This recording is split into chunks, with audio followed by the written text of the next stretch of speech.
Praise the Lord, praise the Lord. Hallelujah, hallelujah, hallelujah, hallelujah. Praise the Lord, praise the Lord. Good evening everybody. Welcome to the voice of Christ. క్రీస్తుని స్వరానికి, ఆ పరిశుద్ధ సన్నిధికి, ఆ యేసుని పిలుపుకు స్వాగతం, సుస్వాగతం. ప్రార్థించడం. సర్వశక్తి గల పితైన సర్వేశ్వర, కృపకు ఊటైన దేవాన ఆత్మీయ తండ్రి, నా ఆలోచనకర్త, ఇదిగో నైనా సామెతల గ్రంథం 16వ అధ్యాయం 1, 2, 3 వచనాల ప్రకారం నన్ను నీకు సమర్పించుకున్నాను తండ్రి. తన నుండి అరికాల వరకు నన్ను పవిత్రపరిచి నీ పరిశుద్ధ సన్నిధిలో నీ సేవకుడుగా, నీ బిడ్డగా నిలబడిస్తున్నాను బట్టి నీకు ఎనలేని స్తోత్రం ఉన్నాయి అయ్యా. అదేవిధంగా రోమపత్రిక 8వ అధ్యాయం 12వ వచనం ప్రకారం నీ ఆత్మను నా ఆత్మతో జతపరిచి, మత్తయి 10:20 ప్రకారము నీ ఆత్మ నా యందు ఉండి నేను మాట్లాడే ప్రతి మాట నాది కాకుండా నీదిగా మారునుగాక. నీవు నా యందు ఉండి మాట్లాడే ప్రభువు, నీవు మాట్లాడే దేవుడు మూగ దేవుడు కాదు నాయన. నా యందు మాట్లాడి నా యందు నీ ప్రజలను బలపరుస్తూ జ్ఞానాన్ని ఇస్తూ సర్వదా నీ ప్రేమను నడిపిస్తుంది. నీ స్తోత్రం నాయన. అవును తండ్రి, నీ కృప, నీ కరుణ, నీ మహిమను బట్టి ఆమోసు 3:7 ప్రకారం నీ ప్రతి ఒక్క ప్లాన్స్, నీ ప్రతి ఒక్క ప్రవచనాలను, ప్రణాళికలను ఈ ప్రజలకు అందిస్తున్నావే. నీకు ఎనలేని స్తోత్రములు, స్తుతులు, ఘనతలు, మహిమలు, ఆరాధనలు తండ్రి. నీకే మహిమ, ఘనత, ఆరాధన చెల్లించబడునుగాక. అవును ప్రభువా, ఇదిగో తండ్రి, బోధిస్తున్న ప్రతి బోధన, పలుకుతున్న ప్రతి మాట, వింటున్న ప్రతి వాక్కు, ప్రతి వచనం, ప్రతి హృదయంలో నాటబడి కృపను దయచేయమని మా నాదుడైన యేసుక్రీస్తు నామములో ప్రార్థిస్తున్నాము తండ్రి. ఆమేన్, ఆమేన్. పరలోకమందున్న మా యొక్క తండ్రి, నీ నామం పూజింపబడునుగాక, నీ రాజ్యం వచ్చునుగాక, మీ చిత్తం పరలోకం నెరవేరినట్టు భూలోకము నెరవేరునుగాక. నాటికి కావలసిన అన్నము మాకు నేటికి ఇవ్వండి. మా దగ్గర అప్పబడిన వారిని మేము మన్నించినట్టు మీరును మన్నించండి. శోధన మేము ప్రవేశింపక కీడును రక్షించండి.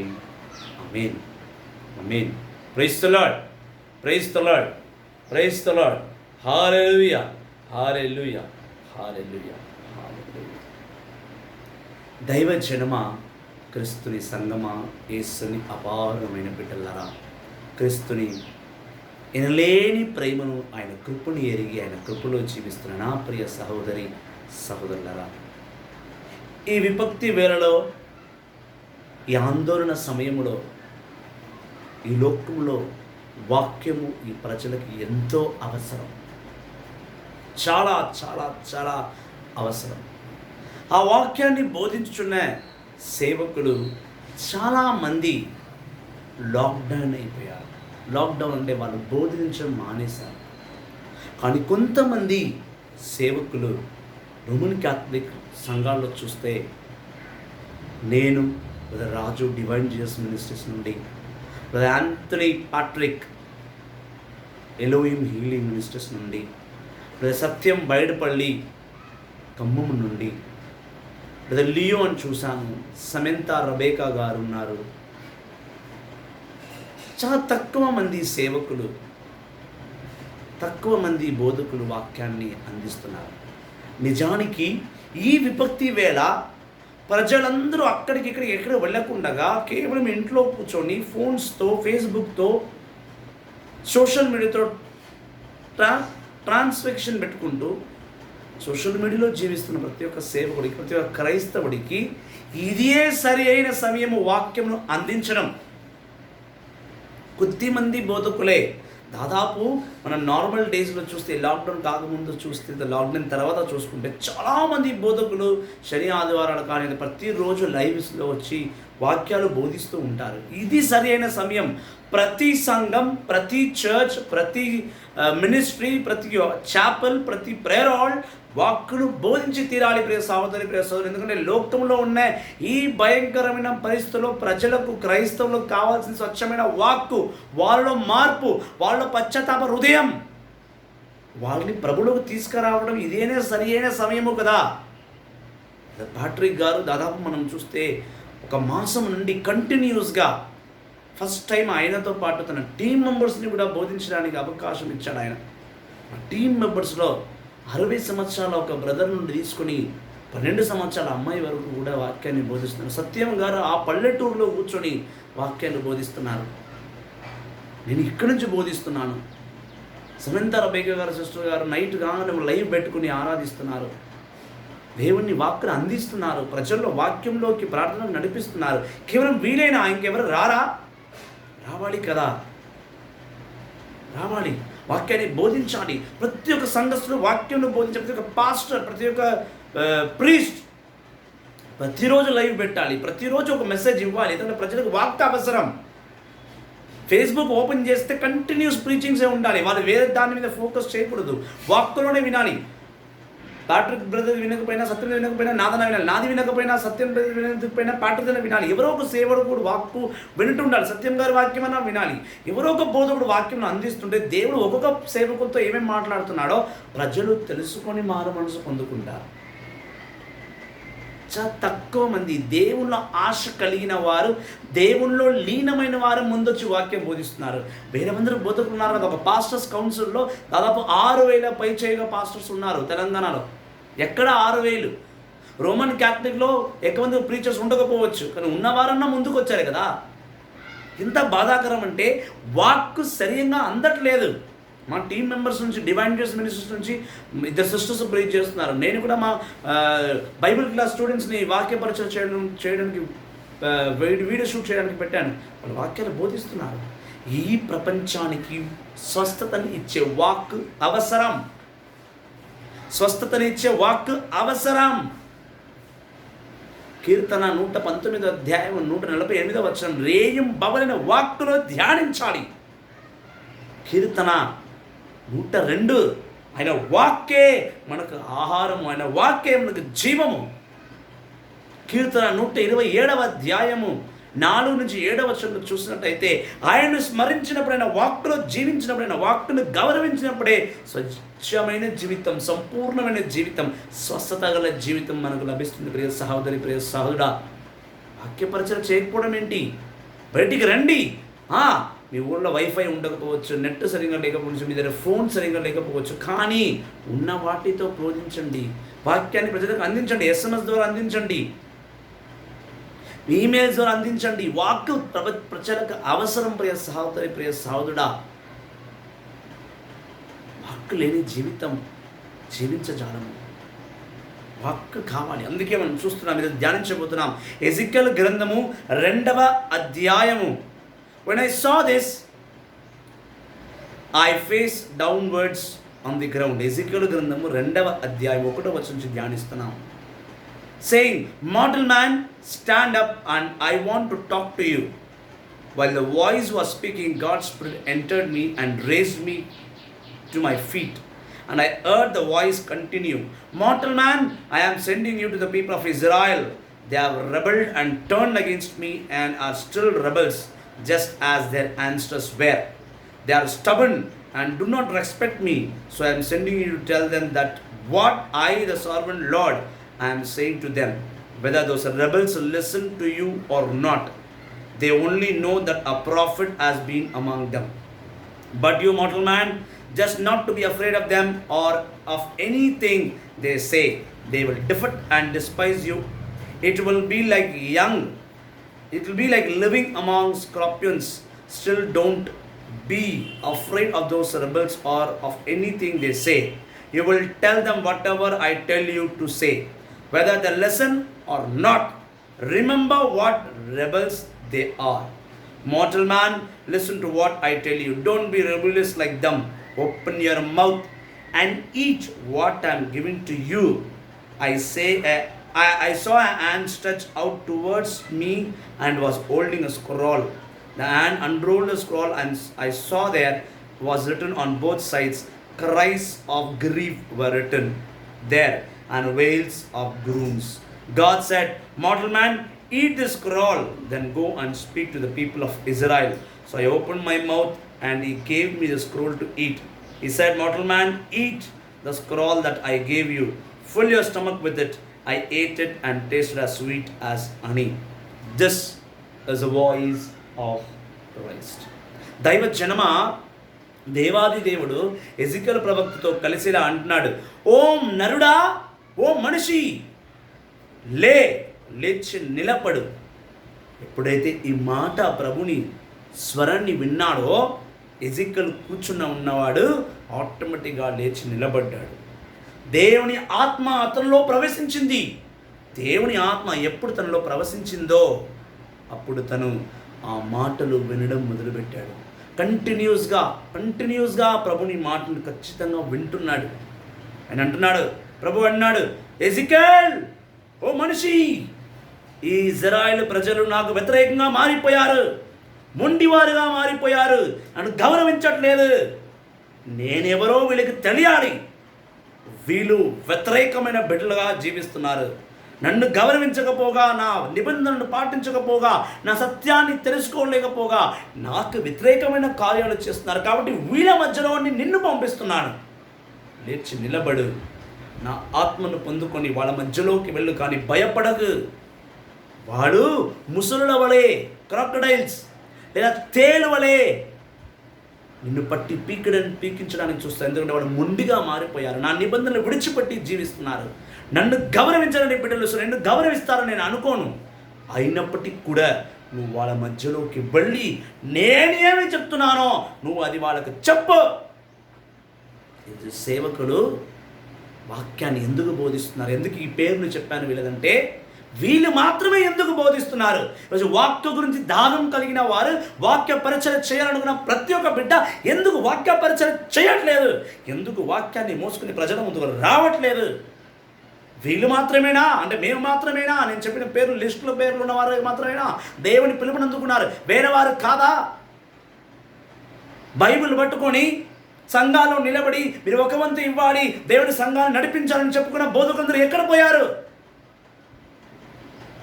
దాదాపు 1.5 కోటి జనాభా ఉన్న తెలంగాణ భారతదేశంలో ఇన్ని కోట్ల మధ్య ప్రజలకు వాక్యం అవసరం లేదా? వాక్యాన్ని బోధించడం కాదా నువ్వు వచ్చినది? దేవుని పట్ల ఆశను కలిగే కదా నువ్వు వాక్యాన్ని పట్టుకొని ప్రాంతం వెళ్ళావు. లేదా నీకు మంచి ప్రేయర్ మీటింగ్ ఏర్పాటు చేసి, మంచి డైస్ ఏర్పాటు చేసి 100,000 మంది వస్తేనే వాక్యం చెప్తావా? ఇటువంటి విపత్తు సమయంలో వాక్యాన్ని బోధించవా? వాక్యాన్ని బోధించడం నీ హక్కు కాదా? నీ అధికారం కాదా? నీ దీవెన కాదా? నీ అభిషేకం కాదా? ఎక్కడ పోయారండి? ఈ విపత్తి సమయంలో ఈ ప్రజల్ని తీసుకురావడానికి కేవలం 5-6 ఎందుకు కష్టపడుతున్నారు? 100,000 బోధకులు ఏం చేస్తున్నారు? ప్రార్థించవచ్చు మీ కుటుంబాల్లో, కానీ ప్రజలకు వాక్యం అందించడానికి ఒక స్వరం కావాలి, ఒక దేహం కావాలి. ఈ దేహం దేవుని ఆలయం, దేవుని కొరకై పని చేయాలి. 1 కొరింథీయులకు రాసిన లేఖ 6:19 చెప్తుంది కదా, నీ దేహం పరిశుద్ధ ఆత్మతో నింపబడి ఉన్నది. ఎక్కడ దేహాలన్నీ ఈస్టర్, గుడ్ ఫ్రైడేకి లైవ్లు పెట్టి బోధించారు. అంటే ఒకేషనల్ ప్రీచింగ్స్ చేస్తున్నారా? వాక్ ప్రజలకు అవసరం లేదా? ఒకటి గుడ్ ఫ్రైడే, ఈస్టర్కి మాత్రమే వాక్ అవసరమా? ఎక్కడో ప్రార్థన తక్కువ ఉంది ప్రియ సహోదరి, ప్రియ సహోదరుడా. దేవుని పరిచర్య కొదువుగా ఉంది ఈ ప్రపంచంలో. దేవుని వాక్కు లేదు, ప్రజలు తిరిగి రావట్లేదు. ఎప్పటి వరకు ప్రజలు తిరిగి వచ్చి దేవుని దగ్గర క్షమాపణ అడగరో, పశ్చాత్తాప హృదయం పొందుకోరో, అప్పుడు వరకు దేవుడు తన ఆగ్రహాన్ని తగ్గించడు. ఇది సత్యం. ఇదే ప్రభుని ప్రవచనం. చాలామంది అడిగారు, అయ్యా మీరేం ప్రవచించట్లేదు, ఏమి ఎప్పుడు ఆగిపోతుంది కరోనా వైరస్, ఎప్పుడు ఆగిపోతుంది? విన్నారా ప్రభుని ప్రవచనము? నువ్వు తిరిగి రావడమే దేవుని సంకల్పం, నిన్ను మార్చుకోవడమే దేవుని ప్రవచన. నువ్వు ప్రభులోకి తిరిగి వచ్చి క్షమాపణ అడిగిన నాడే పరలోకంలో ఉన్న ఆ తండ్రి కోపాన్ని తగ్గించుకొని కరోనా వైరస్ తీసి బయట పాడేస్తాడు. ఎందుకు కేవలం పాట్రీ బ్రదరో, సత్యం బ్రదరో, లియో బ్రదరో, లేకపోతే సమంత రవేక సిస్టరో, ఇంకా వేరే వారో ఎందుకు? చాలా బాధాకరమైన విషయం.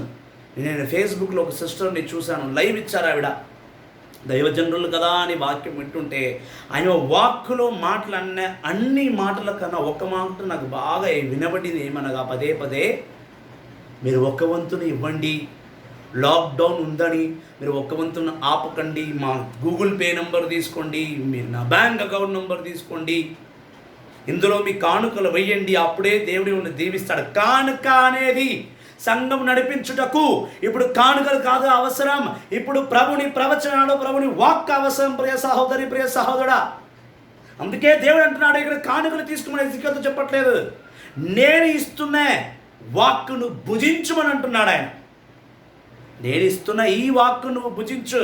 నువ్వు ఎవరి మధ్యలో పోతున్నావు అంటే తేళ్ల మనస్తత్వం ఉన్న వారి మధ్యలో, ముసలి క్రాకడైల్ మనస్తత్వం ఉన్న ప్రజల మధ్యలో, క్రూర మృగాల మధ్యలో నువ్వు వెళ్తున్నావు ఎజికేలు.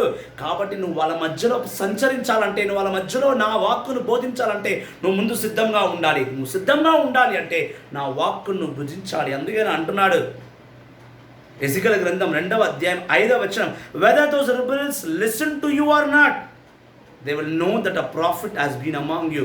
వాళ్ళని మాట వింటారో లేదో పక్కన పెట్టేయి, కనీసం వాళ్ళు గుర్తిస్తారు మన మధ్యలో ఒక సేవకుడు ఉన్నాడు, వీడు ఏదో ఒకటి చెప్తున్నాడు లే అని. ఒక మాసం నుండి కంటిన్యూస్గా వర్షిప్ చేస్తున్నారు బ్రదర్స్ సిస్టర్స్. ఒక మాసం నుంచి డైలీ ఒక ½ గంట మెసేజ్ రిలీజ్ చేస్తున్నాం. ఎందుకు చేస్తున్నాం? ఎందుకు కంటిన్యూస్ ప్రేయర్స్ చేస్తున్నాం? మీ ఈ విపత్తి సమయంలో, ఈ భయంకర సమయంలో మీ మధ్యలో ఒక సేవకుడు ఉన్నాడు, దేవుడు వాక్యాన్ని వినిపిస్తున్నాడు. ఆ వాక్యం ద్వారా మేము ఆత్మధైర్యాన్ని పొందుకొని, విశ్వాసాన్ని పొందుకొని ప్రభు దగ్గరికి తిరిగి వస్తామని చెప్పడానికే. అందుకే దేవుడు అన్నాడు, వాళ్ళు విన్నా వినకపోయినా కనీసం మీ మధ్యలో ఒక సేవకుడు ఉన్నాడని తెలియాలి. తెలియాలి అంటే నువ్వు బోధించాలి. నువ్వు ఇంట్లో బైబిల్ ముడిచిపెట్టుకొని ఇంటిలో కూర్చొని ప్రార్థిస్తే వాళ్ళకి ఎప్పుడు తెలుస్తుంది? ప్రియ సహోదరి, ప్రియ సహోదరుడా, దేవుడు దైవజనుడు మన మధ్యలో ఉన్నాడని ఎలా తెలుస్తుంది? నువ్వు బోధిస్తే తెలుస్తుంది. ఇప్పుడు ఈ ఫేస్బుక్ ద్వారా మేము బోధిస్తున్నాం, అది మీరు వింటున్నారో వినరో మాకు తెలియదు. దేవుడు మాకు అదే చెప్పాడు, వాళ్ళు వింటున్నారా వినరా అది పక్కన పెట్టి, అది నేను చూసుకుంటా, కానీ నువ్వు బోధించడం మొదలుపెట్టు. నువ్వెందుకు నీ కార్యం మానేసుకుంటున్నావు? నీ కార్యం ఎందుకు పక్కన పెడుతున్నావు? అదే పని చేస్తున్నావు. మొత్తం ఫేస్బుక్లో 10 మంది 11 మంది ప్రీచర్స్ ఉన్నారు బోధించేవారు, వేరే వారు ఎవ్వరు లేరు. నాకు తెలుసు ఈ మెసేజ్ చూసినాక చాలామంది నా మీద వ్యతిరేకంగా కూడా ఉంటారు. వ్యతిరేకంగా ఉన్నా కూడా బాధలేదు. దేవుడు ఏం ప్రవచించమన్నాడో నేను అదే ప్రవచించగలను, కానీ ఏది ప్రవచించొద్దో అది ప్రవచించలేము కదా. సంఖ్యాకాండం 22వ అధ్యాయంలో బాలాకు దేవుడు ఏం చెప్పాడో బాలాకు అదే చెప్పాడు. స్వచ్ఛమైన సేవకుడు అదే చేస్తాడు. దేవుడు ఏం ప్రవచించమంటే అదే ప్రవచించాలి. నీకు కోపం వస్తుందనో, లేదా నేను మభ్యపెట్టాలనో, లేదా నేను బుజ్జగించాలనో, నేను లేనిపోని దొంగ ప్రమాణాలు, దొంగ మాటలు చెప్పలేము కదా. దేవుడు ఏం చెప్పమంటున్నాడో అదే చెప్తాం. దేవుడు ఏం ప్రవచించమంటున్నాడో అదే ప్రవచించాలి. మేము ప్రభువుకు సమాధానము కానీ ప్రజలకు కాదు. ప్రభుకి సమాధానం ఇవ్వాలి. మేము మీ గురించి భయపడి మేము ప్రవచనం ఆపకుండా దేవుడు చెప్పాల్సిన మాటలను దాచిపెట్టేసినా దేవుడికి సమాధానం ఇవ్వాలి. ప్రియ సహోదరి, ప్రియ సహోదరుడా, ఎక్కడ పోయారు అందరు ప్రీచర్స్? అప్కమింగ్ ప్రీచర్స్ చాలామంది ఉన్నారు, చాలామంది ఆశ కలిగి ఉన్నారు దేవుడి గురించి. ఎక్కడ వాళ్ళంతా? రండి బయటికి, మనం వాక్కును భుజించున్నాం. ఎజికేల్తో దేవుడు అదే అంటున్నాడు, ఎజికేల్ నోరు తెరువు, open your mouth and eat what I'm giving to you. I saw hands touch out towards. ఎప్పుడైతే ఎజికేల్ నోరు తెరిచి ప్రభు ఏమి ఇస్తున్నాడో అని తెరిచాడో, దేవుడి హస్తం చూస్తున్నాడు. ఆ హస్తంలో ఒక స్క్రోల్ పెట్టింది. స్క్రోల్ అంటే వాక్. ఇప్పుడు వాక్ బైబిల్ రూపంలో ఉంది, అప్పుడు తీగ రూపంలో ఉండేది. తీగ రూపంలో అది చుట్టి పెట్టేవారు. దాన్ని భుజించమన్నాడు దేవుడు. దాని మీద ఏమి రాసిందంటే, మనం బాగా చూస్తే ఎజికేల్ 2:10 చూస్తున్నాం. The hand unroll the scroll and I saw that there was written on both sides cries of grief were written on there and wails of grooms. కన్నీటితో ఉన్నవారికి సమాధానము, కఠినముగా ఉన్నవారికి ఇదే సమాధానం. ఇది నువ్వు ముందు భుజించు. సేవకుడు అనేవాడు భుజించంటే ఆ బట్టతోనో బైబిల్ను చుట్టి నమ్మలేయడం కాదు. అందులో ఉన్న వాక్యాన్ని నువ్వు అర్థం చేసుకోవాలి. అందులో ఉన్న వాక్యాన్ని నువ్వు ధ్యానించాలి. ఆ వాక్యాన్ని ఎక్స్పీరియన్స్ చేయాలి, అనుభవించాలి. ఆ వాక్యాన్ని ఎప్పుడైతే ఆ వాక్యాన్ని నీలో తీసుకుంటావో అది భుజించినట్లు లెక్క. తీసుకున్నప్పుడు ఆ వాక్యాన్ని నువ్వు ప్రకటించాలి. 1 యోహాను 4:4 దేవుడు అంటున్నాడు, నీలో ఉన్న దేవుడు సమస్తమును సర్వమును ఎరిగిన వాడు, ఈ లోకాన్ని సృష్టించిన వాడు, ఈ లోకాన్ని నడిపించువాడు, ఈ లోకాన్ని పరిపాలించే పరిపాలకుడు, ఈ విపత్తు నుంచి విడిపించువాడు నీలో ఉన్న దేవుడు. ఆ దేవుని ప్రకటించుటకు ఈ సమయంలోనే సరిగా నువ్వు ప్రకటించాలి. ఈ విపత్తి సమయంలోనే ఈ ప్రజలకు దేవుడు అంటే ఏదో తెలియపరచాలి.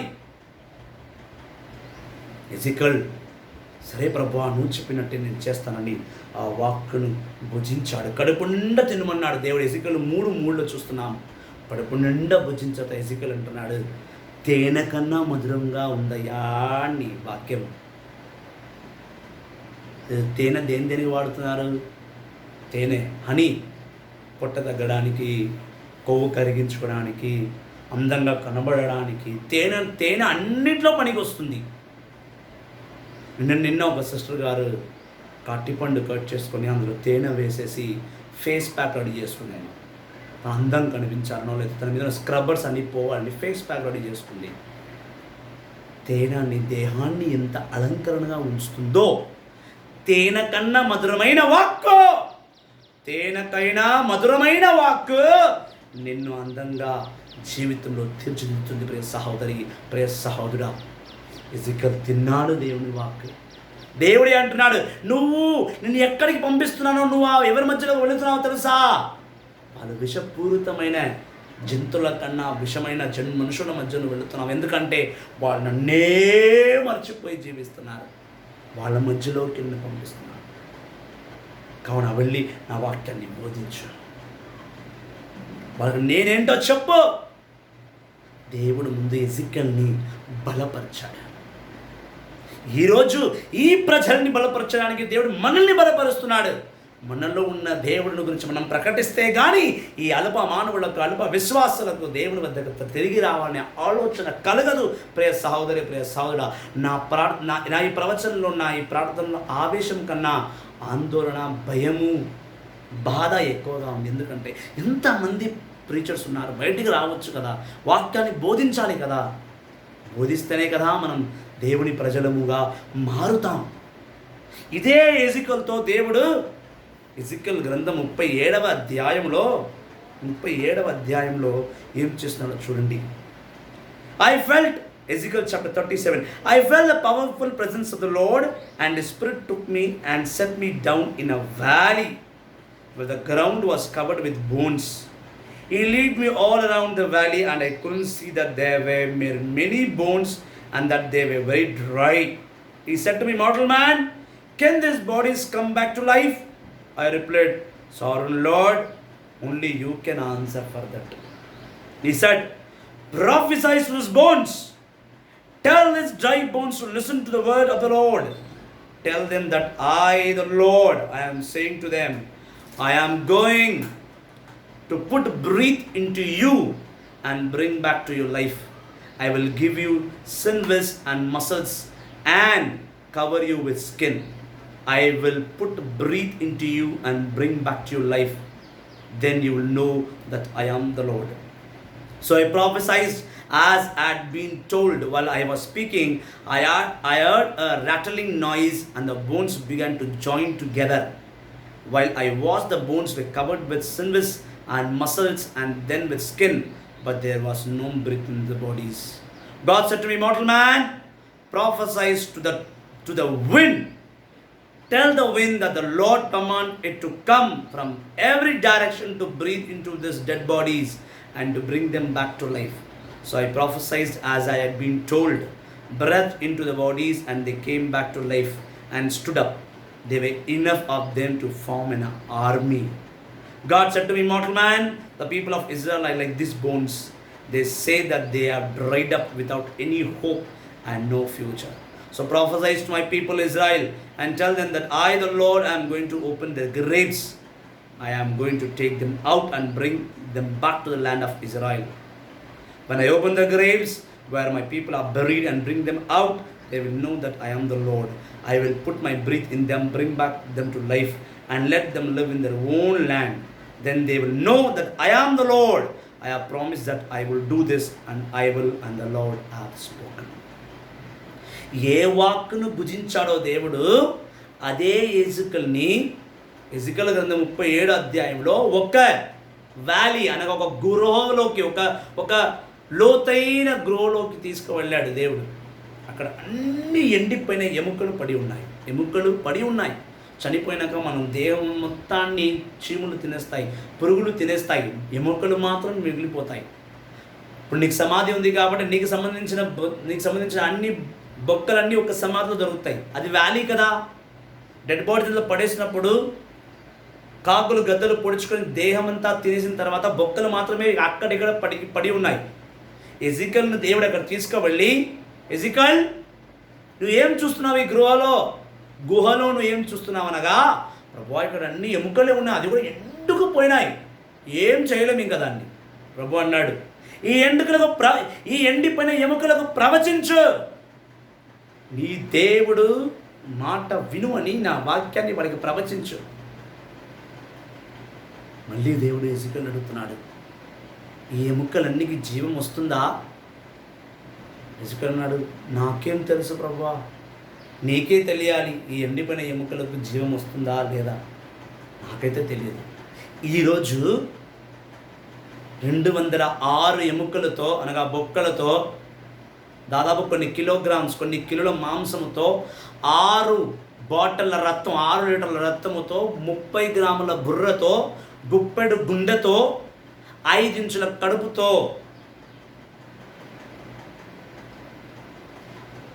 ప్రభుని ఎరిగి, ప్రభుని తెలుసుకొని తెలియకుండా పూర్తిగా తెలుసుకోలేని ఈ ఎండిన ఎముకలు, ఈ ఎండిన జీవితానికి దేవుడు ప్రవచించమంటున్నాడు.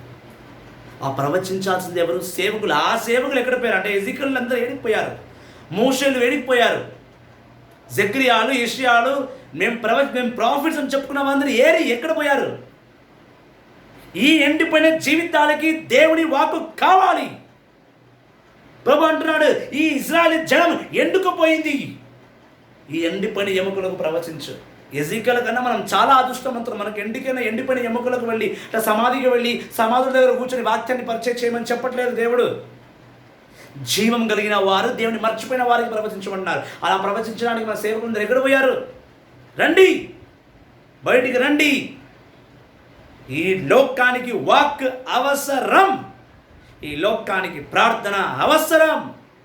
ఈ ప్రజలను మారు మనసు పొందేలా చేయడం మన కర్తవ్యం, మన జీవిత లక్ష్యం, ప్రభు ఇచ్చిన ప్రణాళిక. 1 యోహాను 2:11 అంటున్నాడు, నా చిత్తమును జరిపించువాడు, నా చిత్తమును నెరవేర్చువాడు జీవగల జీవితము జీవిస్తాడు, మరణించినా జీవిస్తాడు. సేవకులారా, ఎప్పుడైతే దేవుడు ఎండిపోయిన ఎముకలు ప్రవచించమని చెప్పాడో ఎజికలు ప్రవచించడం మొదలుపెట్టాడు. ఎప్పుడైతే ఎజికలు 3వ అధ్యాయంలో ఏ వాక్కును భుజించాడో అదే ఎజికలు ఎండిపోయిన ఎముకలకు ప్రవచించడం మొదలుపెట్టిన వెంటనే ఆ ఎముకలన్నీ కూడడం మొదలుపెట్టాయి. కూడడం అంటే కలిసిపోయాయి, తల, చేతులు, కాళ్ళని జాయింట్స్గా జాయిన్ అయిపోయాయి. వాళ్ళకన్నిటికీ మాంసం వచ్చేసింది, కానీ జీవము రాలేదు. దేవుడు అన్నాడు, ఎజికెల్ అన్ని తరఫున అన్ని దిక్కులు ఉన్నాయి, గాలులకు నువ్వు ఆజ్ఞాపించు, ప్రవచించు. ఓ నా గాలి రా, వీళ్ళలోకి ప్రవేశించి జీవము నింపు. అలా చెప్పిన వెంటనే, ఎజికల్ చెప్పిన వెంటనే గాలి వేగముగా వచ్చి ఆ ఎముకల్లో, ఆ దేహంలోకి వెళ్ళిపోయి వాళ్ళు దేవుని ఆర్మీగా మారిపోయారు. ఆ ఎండిపోయిన ఎముకలన్నిటికీ జీవం వచ్చింది. ఆ జీవం వచ్చి అందరూ కూడా ఒక పెద్ద ఆర్మీ, ఒక పెద్ద సైన్యంగా మారిపోయారు. ఎండిన ఎముకలకు వాక్యాన్ని బోధించు అని చెప్పిన అదే దేవుడు ఈరోజు నీతో నాతో కూడా చెప్తున్నాడు. ఈ ప్రజలు మర్చిపోయిన ఈ ప్రజలకు కూడా నా వాక్యాన్ని బోధించి తిరిగి వాళ్ళని నా వద్దకు తీసుకురా. జకరియా 9వ అధ్యాయంలో మనం చూసిన దేవుడు అంటున్నాడు, ఈ బిడ్డలు నా వద్దకు రావాలి, నా వాక్ని ధ్యానించాలి. అలా ధ్యానించని నాడు వీళ్ళు జీవము గల బిడ్డగా జీవించాలి. ఎప్పుడైతే ఎజికల్ దేవుడు చెప్పినలాగునే విన్నాడో ఎండిన ఎముకలకు జీవం పోశాడు. దేవుడి దగ్గర ఉండి వాడిని ఆ ఎండికిన ఎముకలకు జీవం పోయించాడు ఎజికల్ ద్వారా. ఈరోజు నువ్వు నేను కూడా ఒక ఎజికల్లా పోరాడాలి. ఎండిన ఎముకలకు కాదు, జీవము కలిగి ఉన్న దేవుని భిక్షతలో బతుకుతున్న ఈ ప్రజలకు ఆయన వాక్కు ఎంతో అవసరం. ప్రియ సహోదరి, ప్రియ సహోదరుడా, సేవకులారా, బోధకులారా, రండి, ప్రభుని వాక్కును గొంతెత్తి బోధించండి. ఆయన వాక్ ఇదే సరైన సమయమైన వాక్కును బోధించడం. ఆ వాక్కే ఈ కరోనా వైరస్ను తీసి బయట పాడేయగలదు. నా మీద కోపగించుకోవచ్చు, నో ప్రాబ్లం. నీ కోపం కొద్ది నిమిషాల వరకే నాకు తెలుసు, కానీ ప్రభులో నిత్యము నిరంతరము బోధించాలి. ప్రభులో నిత్యం నిరంతరము నీలో ఉన్న ప్రభు ఎటువంటి వాడో నీకు తెలియాలి. ఈ గలోక సైతాన్ని విడిచిపెట్టి మన పరలోక దేవుడైన యెహోవా యేసుక్రీస్తుని మోసుకునే దేహం ఇది ఆయన ఆలయం. ఆయనలో ప్రవచించడమే నా కనీస కర్తవ్యము. ఇది నీకు తెలియాలి. అలా తెలిసిన నాడే నేను దైవజనుడుగా, దైవుని సేవకుడుగా, పరలోకవాసిగా, ప్రభుని బిడ్డగా, ఆయన సేవకుడుగా నువ్వు ప్రజవెళ్ళగలవు. ఆయన ప్రభులో నువ్వు జీవించగలవు. Don't get afraid to preach. It is a minimum authority. It is a minimum common sense that you have to proclaim the God who is hidden in you. Bring him out and say to this world, the Lord can save you, and the salvation belongs only to the Lord, according to Jonah 2:9. And you are the one who was carrying the salvation of God, like Ezekiel. దేవుని ప్రవచించడమే నీ జీవిత లక్ష్యము, నీ జీవితంలో ఉన్న పెద్ద ప్రణాళిక. కాబట్టి సేవకులారా, దాక్కోకండి, లోపలికి బయటికి రండి. నీ విలువైన సమయాన్ని దేవునికి కేటాయించి చూడు. ఆయన నీకు సమస్తమై సర్వమై ఉంటాడు. ఈ ప్రపంచానికి వాక్ అవసరం. ఈ ప్రపంచానికి నీ సత్యం అవసరం. ఈ లోక సత్యాన్ని వ్యక్తపరచడం మన కార్యం. మర్చిపోయావా? బయటికి రా, బైబిల్ని పట్టుకో. ప్రతిరోజు 15 నిమిషాలన్న వాక్ను బోధించి చూడు. దేవుడు ఏ ప్రవక్తతో ఏం మాట్లాడుతున్నాడో ఆయన ప్రవచనాన్ని నువ్వు కట్టి పెట్టేశావు. ఆయన ప్రవచనాన్ని నోట్లో ఆపేసుకున్నావు. తప్పు. దీనికి తగ్గ ప్రతిఫలము, దీనికి తగ్గ శిక్ష నీకు నిత్యం నిరంతరం ఉంటుంది. హోషేయ 4:7 అదే అంటున్నాం. 4వ అధ్యాయం 7వ వచనంలో అదే అంటున్నాడు దేవుడు అదే అంటున్నాడు. ఓ నా బిడ్డ, లే, నీ ప్రభుని నువ్వు ప్రకటించు. ప్రభు తిరస్కరించే సమయం వచ్చింది. ఆయన తిరస్కరించడం మొదలుపెట్టాడా, నువ్వు ఏమీ లోకంలో చేయలేవు. నువ్వు జీవిస్తున్న ఈ జీవితం ఎండిన ఎముక వలె లోయలో పడిపోతుంది. కావున జీవం కలిగిన నీవు జీవగల వాక్కుతో జీవించు. నేను ఈ బ్రదర్స్ని చెప్పాను కదా, ప్యాట్రిక్ బ్రదర్ కానీ, సత్యం కానీ, లియో బ్రదర్ కానీ, సమంత రబేకా సిస్టర్ కానీ, వీళ్ళు పొగడడానికి నేను ఈ వీడియో చేయట్లేదు. వాళ్ళు చేస్తున్న సేవ మీరు కూడా చేయండి. మన కర్తవ్యం, సేవకులుగా మన బాధ్యత. 6,000 మంది తెలంగాణ కౌన్సిల్, పాస్టర్స్ కౌన్సిల్లో ఉన్నారు. అందరు బయటికి రండి. వాక్ అవసరం. నువ్వు రోమన్ క్యాథలిక్ వా, ప్రొటెస్టెంట్ వా, నువ్వు జ్యూస్ వా, నువ్వు గ్రీక్ వా, నువ్వు ఏంటిది పక్కన పెడితే సత్యాన్ని బోధించడానికి ఎన్నుకున్నాడు దేవుడు. ఆ సత్యాన్ని బోధించు. బోధన అవసరం. నువ్వు ఏ కాంగ్రిగేషన్, నువ్వు ఏ ప్రొవెన్షన్ అని కాదు ఇక్కడ ముఖ్యం. నువ్వు ఏ సంఘానికి చెందినవాడు, ఏ సంఘ కాపరి అని కాదు కావాల్సింది ఇక్కడ. నువ్వు ఆయన వాక్కును సత్యంగా బోధిస్తున్నావా లేదా? ఈ ప్రజలకు ఆయన వాక్కు అర్థం అవుతుందా లేదా అనేది సత్యం. వాళ్ళు మారు మనసు పొందుకున్నారా లేదా అనేది సత్యం. ఆ సత్యాన్ని బయటకు తీసుకురావడానికే మీరు నేను ఎన్నుకున్నారు. ఎందుకు కేవలం 10-11 మంది? వేరే వాళ్ళు ఏం చేస్తున్నారు? ఎజెకియెల్తో మాట్లాడిన అదే దేవుడు నీతో కూడా మాట్లాడుతున్నాడు. ఆయన మాటలను ప్రవశించడం మన కర్తవ్యం. Praise the Lord. కాబట్టి ఎజెకియెల్ ఎండిన ఎముకలకి ఇలా వాక్యం చెప్పాడో, మనం జీవగలిగిన బిడ్డలకు, మన క్రైస్తవ సంఘాన్ని మనం కాపాడుకోవాలి. వాళ్ళని ప్రభులోకి నడిపించడం ఇదే సరియైన సమయం. కావున వాక్యాన్ని బోధించండి, ప్రభులో జీవించండి. పెద్ద చిన్న, గొప్ప పేద, పెద్ద సంఘం చిన్న సంఘం, పెద్ద మినిస్ట్రీ చిన్న ministry, international ministry, local ministry, ఇవన్నీ మనం పెట్టుకున్నది. ఇవి కాదు ముఖ్యం. వాక్కు సత్యం. ఆయన వాక్కును బోధించడం ముఖ్యం.